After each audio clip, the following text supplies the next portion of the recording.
In today's video, I'm going to teach you how to create a website with Grok AI, step by step. By the end, you'll have a working site generated for you, plus the file saved locally so you can open it in your browser. First, open Grok in your web browser or launch the Grok app. Then sign into your account. Make sure you're on a stable connection so the generated code loads smoothly. Once you're in, start a fresh conversation by clicking New Chat. Beginning with a clean chat helps Grok focus on your specific website project without mixing in earlier prompts. Now, describe the website you want. In the message box, be as clear and specific as possible.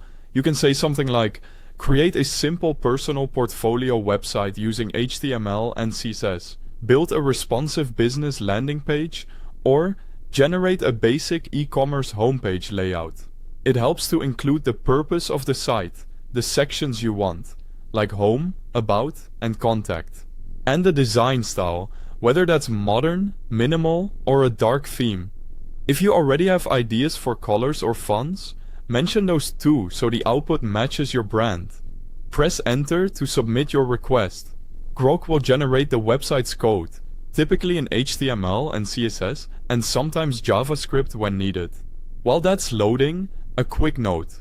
You'll find the official website link to Grok at the top of the description so you can access it directly.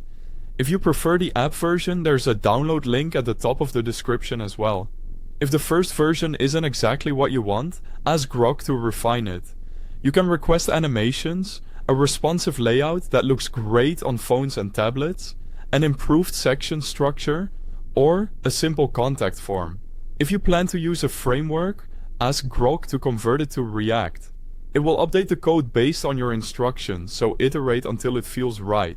Once you're satisfied, copy the final HTML, CSS, and JavaScript code from the chat. Create a new folder on your computer to keep everything organized. Inside that folder, create an index.html file and paste the HTML code. If Grok provided separate CSS or JavaScript, create matching files, like styled CSS or script.js, and paste the code there. Make sure the file names in your HTML's links and script tags match exactly. Finally, double-click index.html to open it in your browser and view your generated website. If anything looks off, check that your file paths are correct and that all files are saved in the same folder. That's how you create a website with Grok AI, step by step. Thanks for watching.